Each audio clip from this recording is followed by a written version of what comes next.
¿Están ahí? Se me cortó, no sé qué pasó con mi computadora.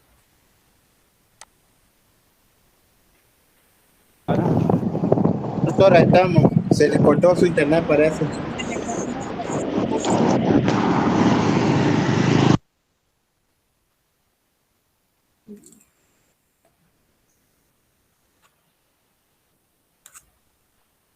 Acá estábamos.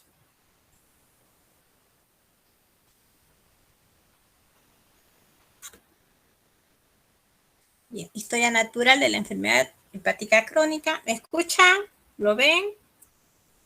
Sí, doctora, Sí, estamos viendo. doctora. Ya, listo. Bien, decíamos que la enfermedad hepática a los 30 años aproximadamente va a evolucionar en un 10 a 40% de los casos a lo que es una cirrosis compensada, que si no se realiza el manejo y tratamiento adecuado, pues un 3 a 6% anual de estos pacientes va a llegar a desarrollar lo que es la cirrosis descompensada con cualquiera de las presentaciones que hemos estado viendo en estas clases, de encefalopatía, hemorragia digestiva, injuria renal aguda, etcétera.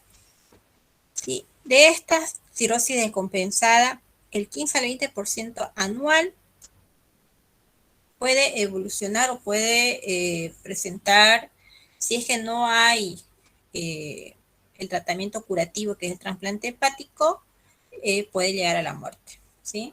Ahora, entre medio de esta escala de cirrosis compensada, la cirrosis descompensada, puede haber la presentación de un 3 a 6% anual de lo que es un tumor hepático, como es el hepatocarcinoma, ¿ya? Que sería otra de las causas que puede sobrevenir la muerte del paciente. Es importante cuando se habla de hepatocarcinoma conocer un poquito lo que son las infecciones por virus B y virus C, principalmente lo que es virus B. De aquí a 2 clases más vamos a llevar este tema y ahí se van a dar cuenta ustedes que el virus de la hepatitis B es un virus oncogénico. ¿Qué quiere decir? Que por sí solo este es un virus que ingresa al interior de la célula hepatocítica y va a generar cambios que pueden llegar a promover la formación de un tipo de cáncer como es el hepatocarcinoma. Aún, cuando hablamos de hepatitis B, aún sin que el hígado esté en un estadio cirrótico. Es decir, que el virus B es tan agresivo que no necesita llegar a un estadio cirrótico para que se pueda producir un hepatocarcinoma en este paciente. ¿Sí? De ahí la importancia de conocer lo que son el screening para hepatocarcinoma. Sin cirrosis depende de la duración de la infección, el nivel de la viremia del virus B, la etnia del paciente, si es asiático, si es africano, en los varones si son africanos. Luego la presencia de virus B acompañado o en coinfección con virus C y virus A, historia familiar de hepatocarcinoma previamente y, por supuesto, como un capítulo aparte, la coinfección entre virus de la hepatitis B y HIV, ¿sí? Que es una de las coinfecciones más agresivas que puede presentar al paciente. Incluso hay pacientes que se han sabido conocer con triple coinfección. ¿Qué quiere decir?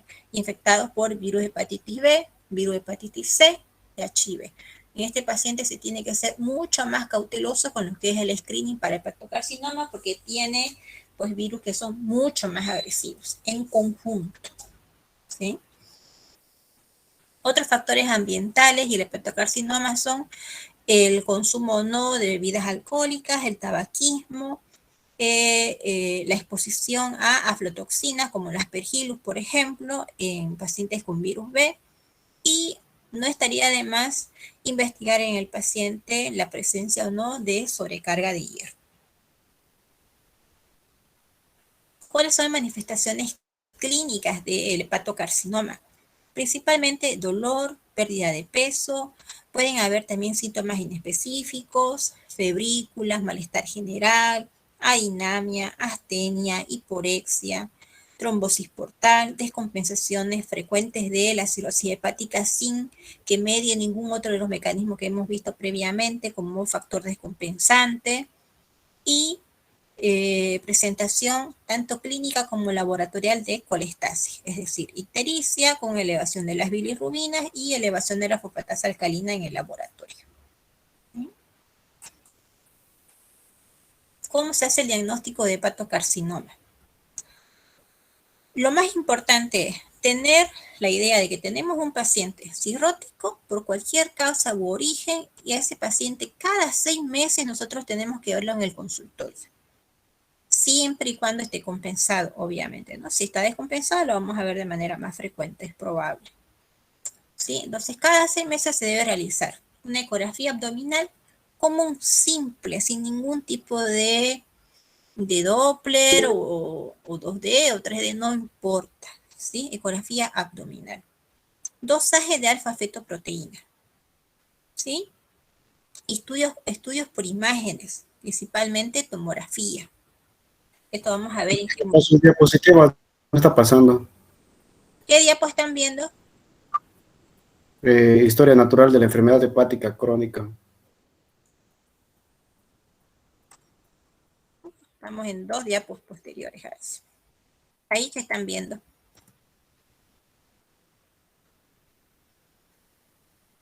Diagnóstico.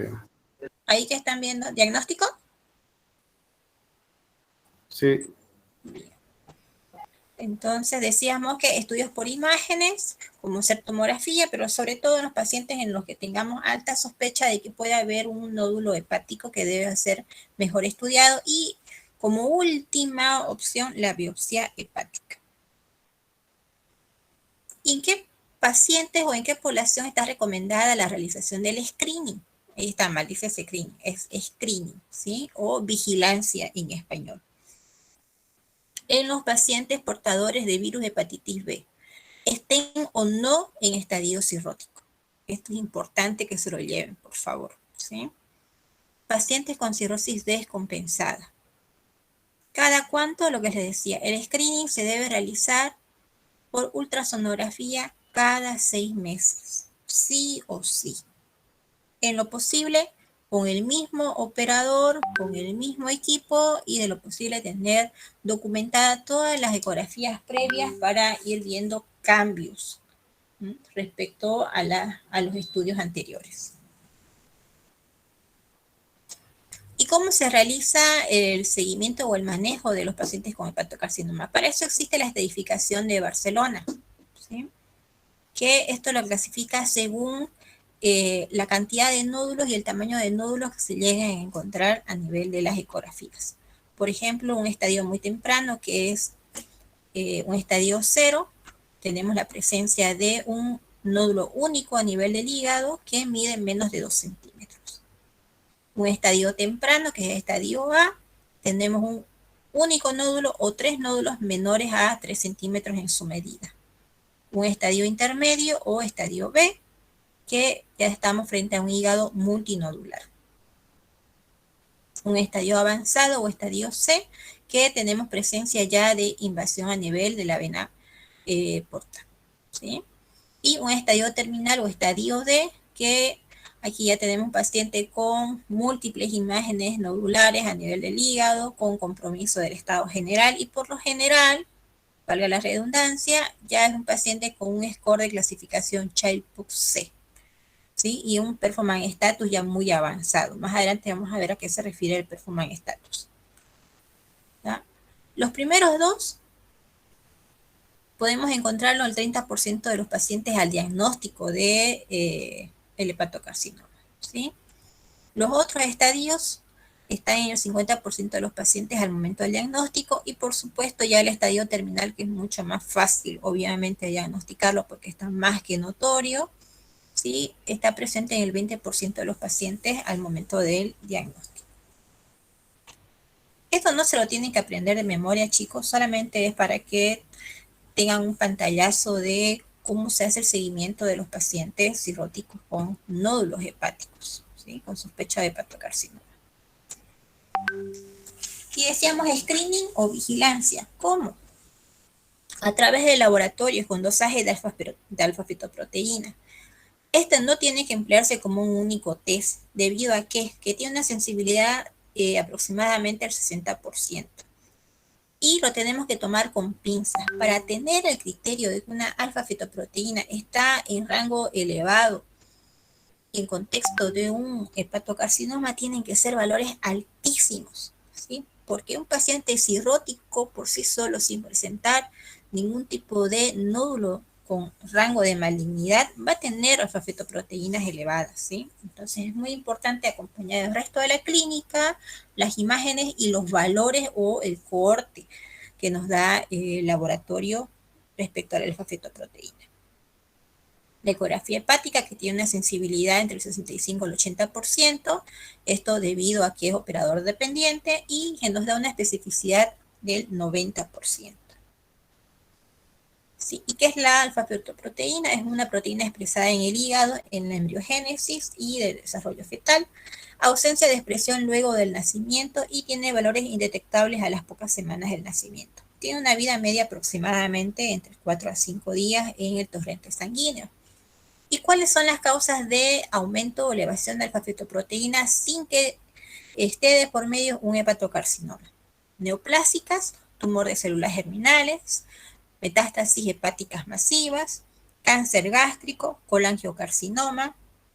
De origen no neoplásico puede estar elevada la alfa-fetoproteína por reactivación de alguna hepatitis crónica, a la presencia de una hepatitis aguda, en presencia de falla hepática, embarazo, cirrosis hepática y trombosis portal. Entonces vean que no es la alfa-fetoproteína exclusivamente hepatognomónica del hepatocarcinoma. Es importante, lo que les decía, conocer los cohortes de elevación. Acá tenemos un hepatocarcinoma detectado durante el screening ecográficamente. ¿Sí? Es la que se ve con las flechitas rojas. ¿Sí? Y a ese paciente que se le ha detectado un nódulo hepático por ecografía, se lo tiene que introducir en el programa de vigilancia o de screening y realizar el manejo. Por ejemplo, si este nódulo ecográficamente detectado mide menos de 1 centímetro, lo que se tiene que hacer es repetir la ecografía en intervalos aproximadamente de 2 a 4 meses. Antes de los 6 meses, fíjense.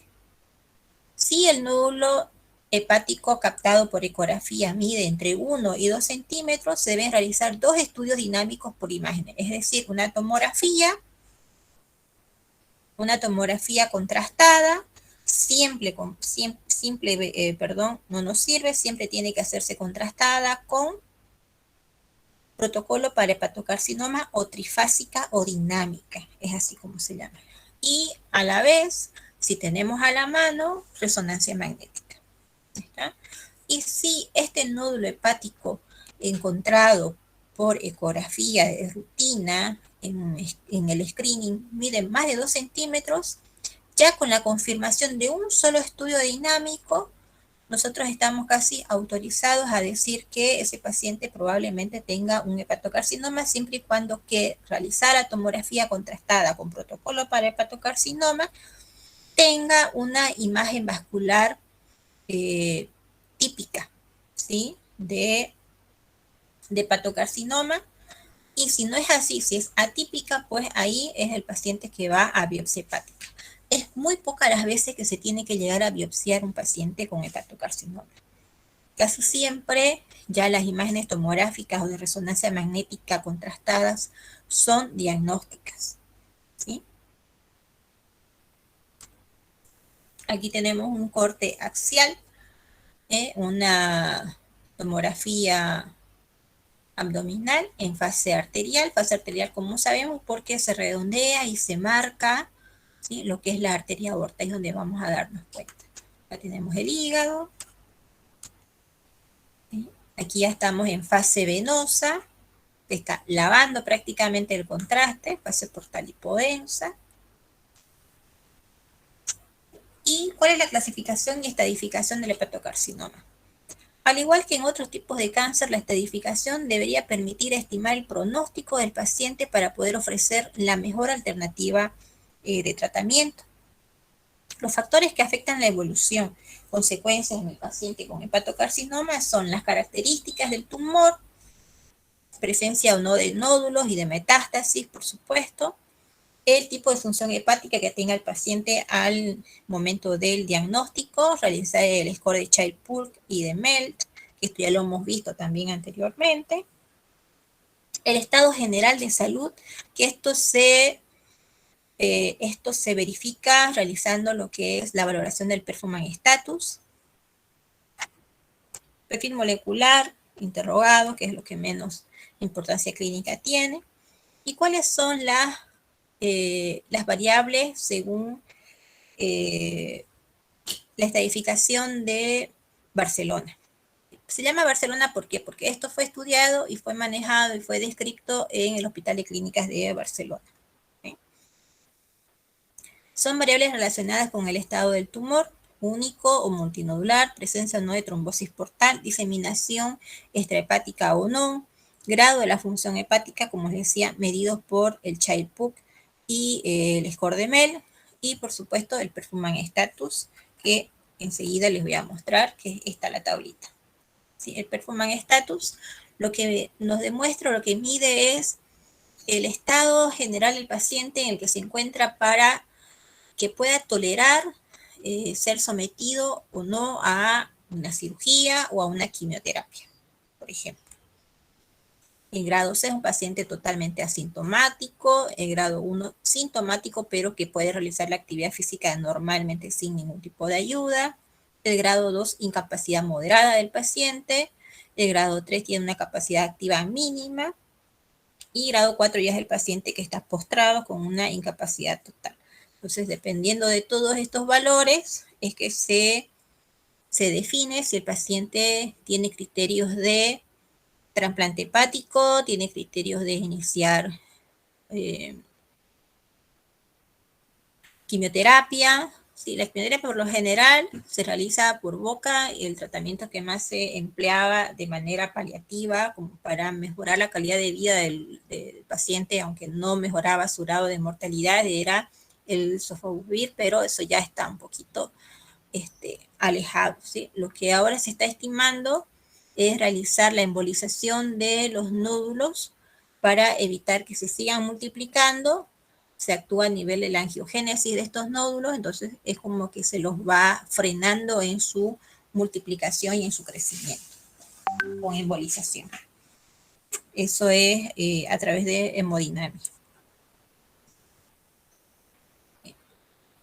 Y la última parte, la misma tablita que habíamos visto, que según el estadio se le puede proponer al paciente que tiene criterios de tratamientos curativos, como trasplante, por ejemplo, o tratamientos paliativos, inmunoembolización o sorafenib, lo que les comentaba.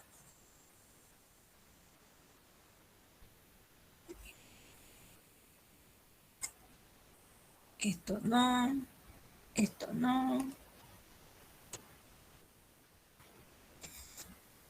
Conclusiones. Conclusiones de la última parte de complicaciones de la cirrosis. Infuria renal aguda es la complicación frecuente en el paciente cirrótico. Tiene diferentes causas que se deben identificar. Se debe instaurar tratamiento de sostén, ya que este tratamiento puede llegar a aumentar la sobrevida del enfermo y disminuye la evolución en la historia natural del paciente. Es decir, que podemos tener chance de que regresione, ¿sí?, el paciente en lo que es su historia natural. Debemos estar atentos a las mínimas variaciones en valores de creatinina, porque muchos de los medicamentos que usamos en el cirrótico pueden llegar a empeorar estos valores y a precipitar un síndrome hepatorrenal. La encefalopatía hepática es una complicación de la cirrosis con elevada morbi-mortalidad. El reconocimiento temprano es esencial para su manejo oportuno. El tratamiento depende de la severidad de su presentación y de la causa desencadenante.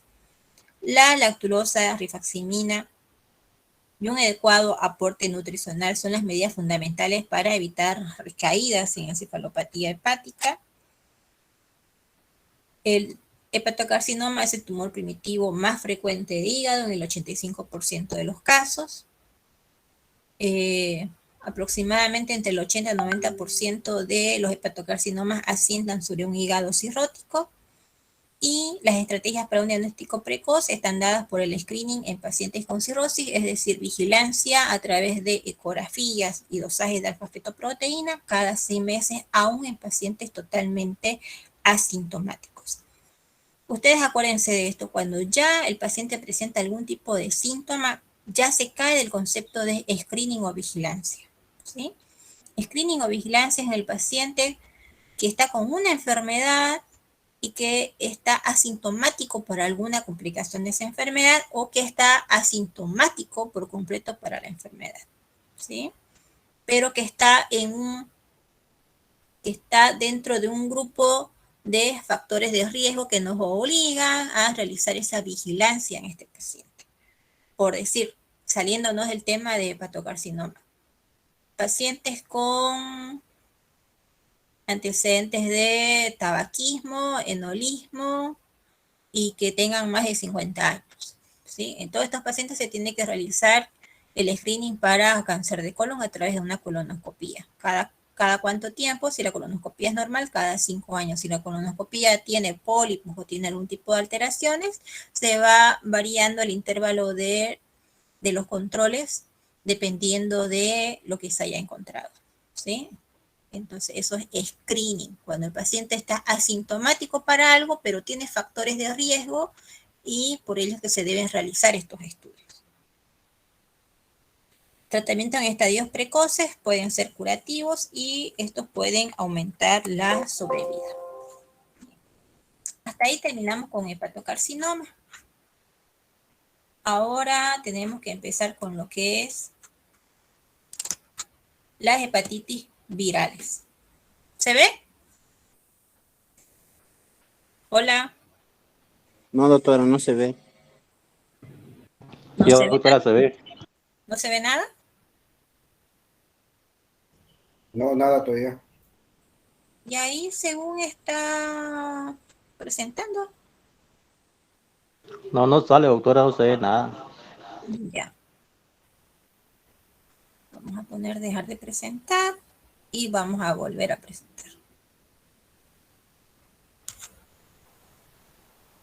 Compartir. Ahora, Ahora sí. Sí. hepatitis A. ¿Correcto? ¿Correcto o no correcto? Sí. ¿También no? Sí, doctora, hepatitis A. Ok. Esta es la más facilita, la más bonita y la más cortita. Por eso vamos a hacer la pegadita de lo que es hepatocarcinoma. Hepatitis A es un virus RNA de una sola hebra, no recubierto, representa a los tipos de hepatovirus de la familia Picornaviridae. Esto no se los voy a preguntar, no se lo tienen que aprender, no se preocupe. Es de chinchosa nomás que lo escribo. Es un virus termoestable, resistente al ácido, resistente a la lisis biliar y no presenta reservorio animal. Presenta 4 genotipos y un serotipo. Bien. En cuanto a la epidemiología, hasta hace unos años, el virus de la hepatitis A presentaba infección a nivel prácticamente global, pero en los países más desarrollados, ya desde hace aproximadamente 10 años atrás, se ha incluido dentro del programa de vacunación estatal o de gobierno de todos estos países a la hepatitis A dentro de los programas de vacunación obligatorio subsidiados por el gobierno. En nuestro país, lastimosamente, no es así. El virus de la hepatitis A sigue aún siendo no endémico, pero sí bastante frecuente, sobre todo en la población escolar, en los chicos chiquititos y en los adolescentes. ¿Por qué? Porque dentro de nuestro programa de vacunación nacional aún no está contemplada la vacunación contra el virus de la hepatitis A, ¿sí? Tenemos para hepatitis B, dentro de la pentavalente, que también esto hace aproximadamente unos 30 años que se empezó a dar, que la trivalente se convirtió en pentavalente, agregando el hemófilos influenza el influenza y el virus de la hepatitis B, pero sin embargo la hepatitis A sigue aún sin cobertura por programas nacionales. La transmisión es por mecanismo fecal oral, por contacto personal, contacto con la comida contaminada, con heces que están contaminadas o contagiadas con el virus de la hepatitis A. ¿Sí? Y una de las vías de transmisión que están muy discutidas es a través de la vía parenteral, sobre todo lo que es madre y niño, ¿sí? Pero estas cosas están bastante discutidas. La que es conocida y eficiente y real es la fecal oral. El tiempo de incubación es de aproximadamente 28 días, con un intervalo de 15 a 50 días. ¿Y cuál es el ciclo vital? La replicación exclusiva en los hepatocitos y células epiteliales intestinales, y hay partículas virales en ácidos biliares y sangre.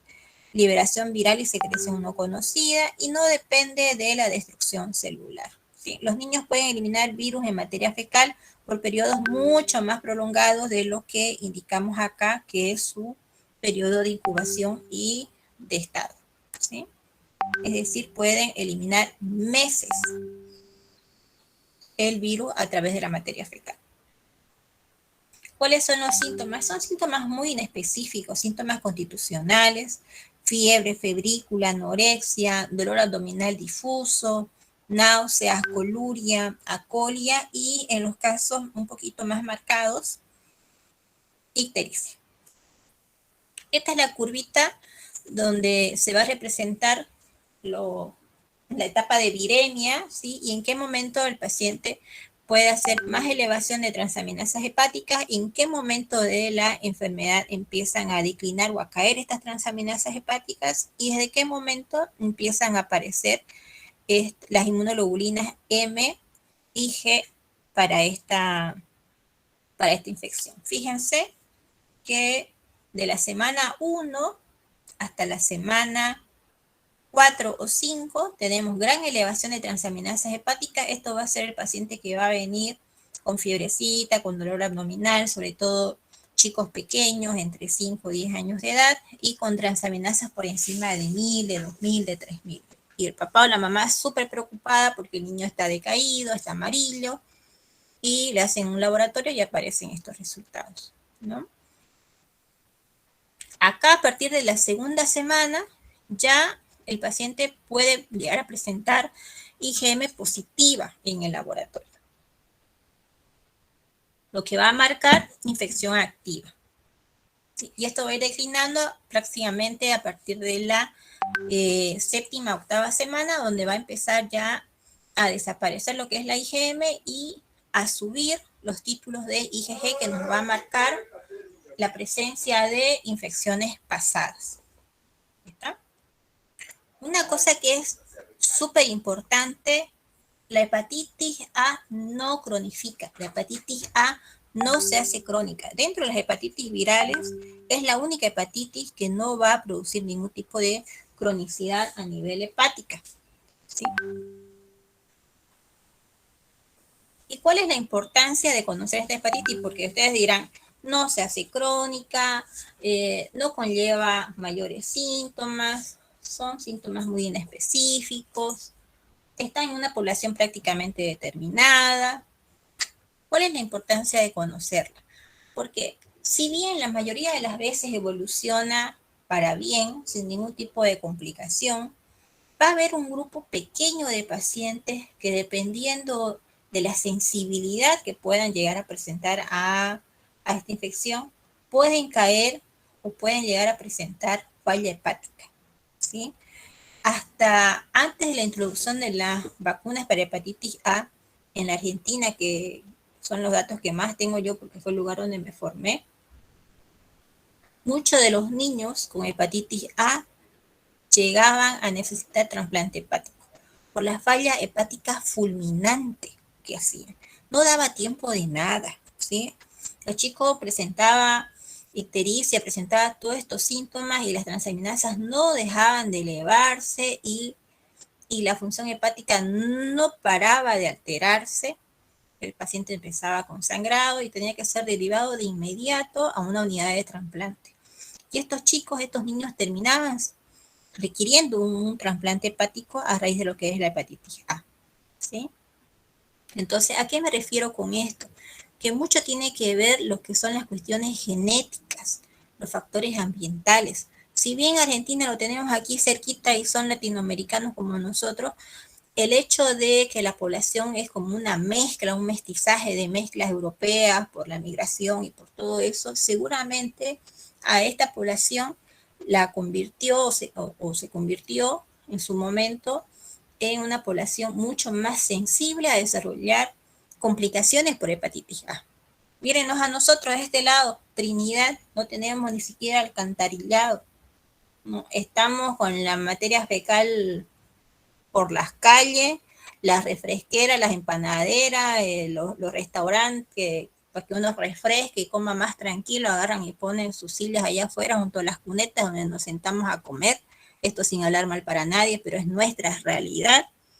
Llega un vientecito como lo que estamos pasando estos días, que es una ventolera, y listo. Se llenó de tierra la comida, decimos, y así no las comemos. Pero tierra, ¿y qué más es lo que estamos comiendo ahí? Y sin embargo, si ustedes se ponen a pensar, ¿cuántos casos de hepatitis A grave tenemos? Son muy pocos los casos, ¿sí? Nulos prácticamente. O sea, hay una predisposición genética, hay. Y no es para decir es que la mayoría de los papás vacunan a sus niños, aunque el gobierno no lo cura. Eso no es cierto. De los pacientes que yo veo con hepatitis A y pregunto si los hermanitos, el papá, la mamá, los primos, la gente que vive alrededor del niño está vacunado contra hepatitis A, la respuesta el 99% de las veces es no. No. Entonces tiene mucho que ver la evolución a la descompensación de esta enfermedad, lo que son los factores genéticos y ambientales, ¿sí? Bien, entonces, esta hepatitis puede llegar a producir hepatitis fulminante, que tiene una mortalidad del 80%, y por lo general va a tener el paciente un INR mayor a 1.5 y ya va a haber presencia de encefalopatía. Hepatitis aguda grave con un INR mayor a 1.5, pero sin encefalopatía y tiene una mortalidad del 10%. La hepatitis aguda común y corriente, que va a tener un INR menor de 1, es decir, normal, y la mortalidad va a ser del 0%, que van a ser la mayoría de los casos. ¿Okay? ¿Cuáles son las manifestaciones atípicas? Colestasis persistente, ¿sí? ¿Por qué? Porque al ser una hepatitis, acuérdense de la clase que vimos lo que eran los patrones colestásicos y patrones hepatocíticos. Al ser una hepatitis, va a ser muy atípico que se manifieste o que se presente con parámetros de colestasis, ¿sí? Pero sí, se puede llegar también a presentar. El tratamiento es autolimitado, tiene un curso natural favorable, generalmente resuelve espontáneamente con recuperación total a los 6 meses. El uso de los corticoides es controvertido, aceleraría la resolución de la ictericia, purito, y no tendrían ningún tipo de efectos adversos. Se ha descrito la recaída en pacientes que no han logrado la seroconversión a IgG, y que son casos ya mucho más raros. Con colestasis recurrente, el diagnóstico es con un segundo episodio de hepatitis con nueva elevación de carga de hepatitis A en sangre y en materia fecal. La historia de un episodio anterior de hepatitis aguda por virus A con periodo asintomático mayor de 4 a 10 semanas. La IgM puede permanecer positiva hasta 12 meses desde el episodio inicial y no se comprueba que el cuadro actual sea por hepatitis A la mayoría de las veces. Se debe descartar infección por otros virus hepatótropos como es, por ejemplo, virus de Epstein-Barr, citomegalovirus, herpes virus simple. El tratamiento es de soporte y típicamente es un cuadro menos intenso y también de curso benigno. La hepatitis fulminante, que es la que hablábamos en el cuadrito este que vimos acá de la espiral, que por lo general son la menos de las veces, pero que este paciente puede morir en el 80% de los casos y que necesita sí o sí de un trasplante hepático. ¿Sí? ¿Y cuál es el tratamiento de preferencia? La profilaxis. ¿Sí? La profilaxis con un esquema de vacunación. Acá en nuestro medio, como les decía, es muy poca la cultura que hay respecto a la hepatitis A. Cuando uno va a una farmacia y pide una vacuna para hepatitis A, por lo general no la va a tener a la mano para comprarla. Ustedes vayan a las farmacias grandes así como quien no hace la cosa para preguntar. ¿tienen vacuna para hepatitis A? Capaz alguna le conteste que sí. De los pacientes que yo he mandado, siempre tienen que ir, pagar la vacuna, o por lo menos la mitad del costo, y al día siguiente llega la vacuna para que la recojan de la farmacia. Alguna vez pasó de que alguien había ido a encargarla, no la recogió y que ahí estaba la vacuna a la mano, pero fue una de las veces desde, no sé, van a ser 10 años que estoy acá, que he vuelto de la especialidad y no he visto que estén a la mano para comprarlas y adquirirlas al momento. Eso es por la poca demanda que hay para adquirir esta vacuna. ¿Sí? Lo que les decía, en el PAI, que es el Programa Ampliado de Inmunización Nacional, en nuestro país aún no forma parte del esquema de vacunación del programa. Cada quien la tiene que conseguir como puede.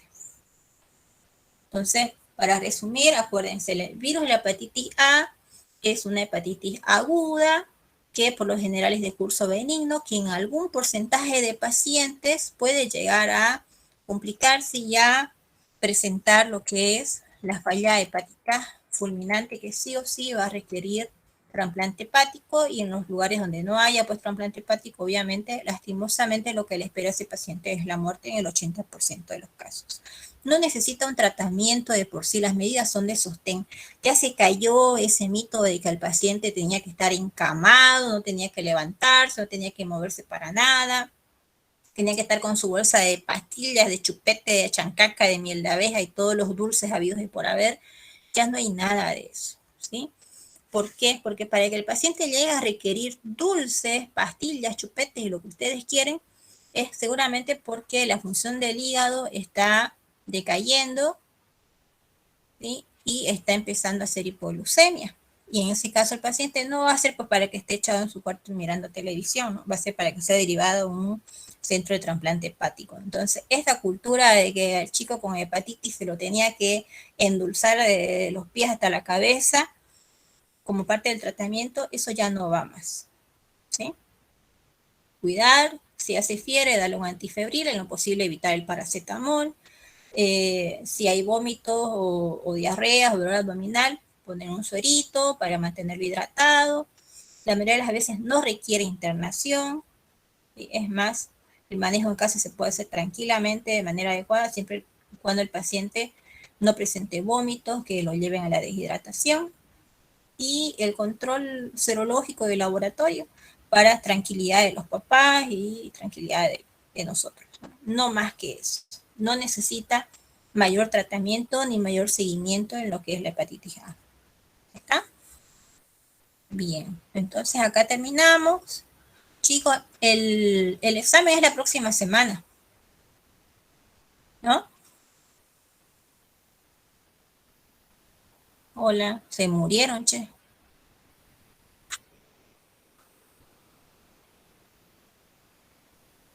Hola. Buenas, doctora. El examen es el próximo miércoles, ¿no? Sí, doctora, es el próximo miércoles. Bien. Los temas que hemos visto, la segunda parte de las complicaciones de la cirrosis hepática y hepatitis A. Igual que en los anteriores parciales, el examen va a ser de opción múltiple para encerrar. Si hay alguna para completar, será como las anteriores veces, 1, 2 o máximo 3 palabritas cortas, concisas, sin gran cosa para desarrollar. Y ya yo me pongo de acuerdo con él dónde va a ser, y va a ser el día miércoles en nuestro horario de clase, es decir, a las 4:30. ¿Listo? Nos vemos el miércoles entonces. Hasta luego. Doctora. Listo, chau, chau.